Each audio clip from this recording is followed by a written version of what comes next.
Hello guys, welcome to the knowledge domain, the concept of life sciences and veterinary. This is a lecture series of animal behavior. In today's lecture, we are going to learn the individual learning.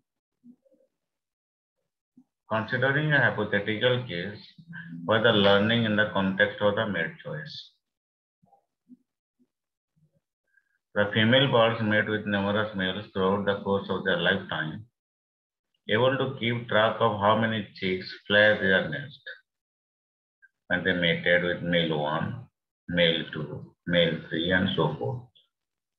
If you see this figure, you can see that this is the only female 1. So with the male 1, it has only 1 egg. With the male 2, it has 4 eggs. With the male 3, it has 2 eggs. So if the female 1 learned which male was associated with the highest egg production and survival, she should prefer the male 2. The older females, what they learned during their lifetimes,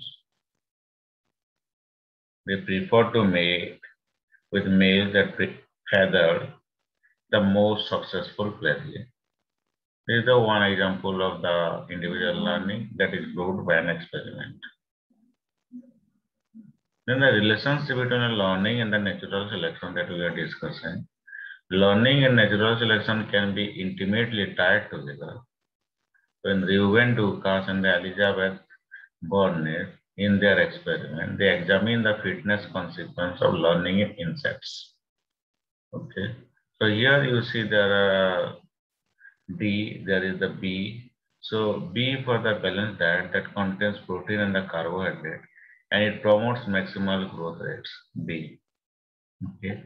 The D is the deficient diet, flowering and protein, but no carbohydrates. So there is some deficiency in the D.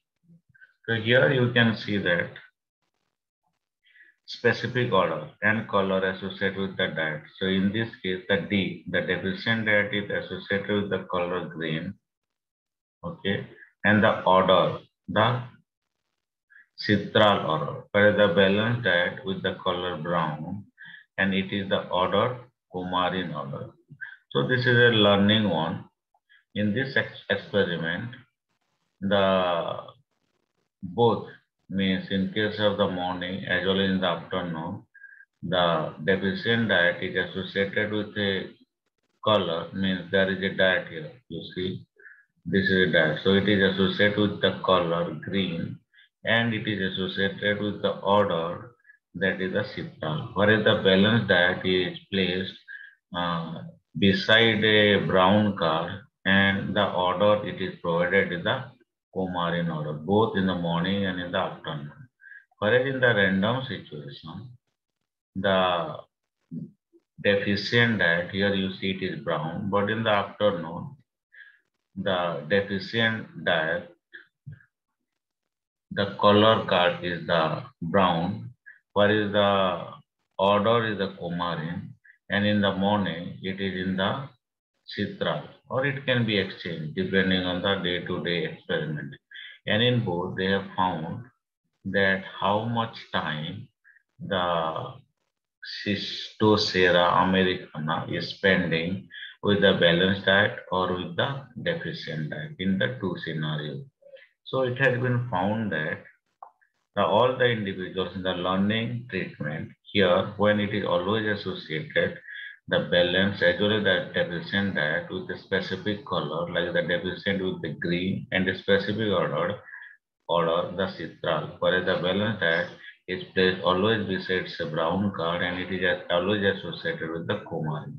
So it takes very less time for the grasshopper and it learned that it is always the visual and the olfactory cues, mean the information in the surrounding that is associated with the balanced diet. Okay. But in case of the random trial, the grasshopper, because it is not consistent, the color of the card that is placed beside the food, as well as the order of the food, because it is always changing. Still, it needs a hit and trial method in finding out the balanced diet, and it spends still more time on the balanced diet, but it is less compared to the learning experiments. So it has been seen that all the individuals in the learning treatment had a growth rate that was 20% higher than that of the grasshopper in the random treatment. Why it was possible? Because the visual and the olfactory cues always associate with the specific diet. So it has an advantage over the random selection that the balanced diet or the deficient diet are separated along with the color as well as the order. But in case of the random, it has to always choose the balanced diet based on the taste only. So still it spend more time compared to the deficient diet, but it is less compared to the learning experiment. Okay, so in the learning we have means understood or the learned or studied the two examples. One is the mating of the female bird with the male, and the second one is the how the olfactory and the visual cues have, means it is adding or it is providing the added advantage in choosing the balanced diet or it is rejecting the deficient diet. So now it is a cultural transmission. So cultural transmission, the social learning in animal. So one of the experiment by the Jeb Gallup was on foraging behavior in the rat. Rats are scavengers and often encounter the new food. Okay, so these are the present day situation where there is a lot of the waste or there is a go down where there is a lot of food present and the rat has to find the right diet for it. So scavenging presents a posing dilemma that the new food source may be an unexpected bounty, means it is advantageous and it is a price for the rat, but it may be dangerous also. So it has means both scenarios.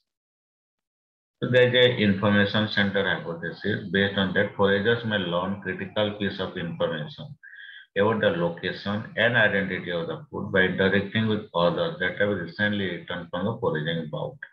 So there is one rat that has been there in foraging or the collecting food for the survival. So the other members of the community, they don't need to visit the same place, but they get the information of the right food they have to include in their diet based on the odor or the smell present on this rat, which has just now travel of collecting food and return to the place where the other rats are found. So this information center hypothesis is it was done on the Norway rat. So they have divided into the observer and the demonstrator or the tutor. Observer and the demonstrator had lived together in the same case for a few days. Means the groups are two, means they are marked, one are the observers and others are called the demonstrators or tutors who will travel to the place and it will find the right food. Okay. So demonstrator rat was removed and taken to another experimental room. First, demonstrator and the tutor were they were placed together for a few days. Then the demonstrator was removed from the cage and it went to the experimental room. It was given one of the two diets, either red chow flour with the horses cocoa. 8 demonstrators were there, and the red chow mixed with the ground cinnamon. 8 demonstrators and other experiments. It is a parallel experiment. The demonstrator was then brought back to its home cage and allowed to interact with the observer for 15 minutes and then was removed again from the cage. Okay. For the next 2 days, the observer read that had no personal experience. It had never visited the place where it is finding the two types of the food. One is the red chow flavored with the horse's cocoa and another is the red chow mixed with the ground cinnamon. So the observer never visited, never tested it, but it spent the time with the demonstrator of the tutor 15 minutes. Okay. So given the two foods, the observers were given the two foods, two food ball, one red chow and the cocoa, or the red chow and the cinnamon. Red chow and the cocoa, red chow and the cinnamon. Okay.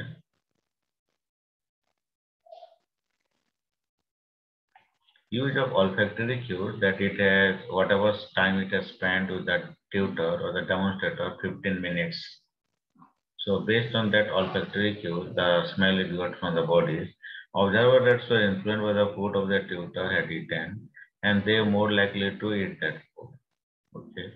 So this is the cocoa food that is provided to the demonstrator. So the observer also spend more time on the cocoa food.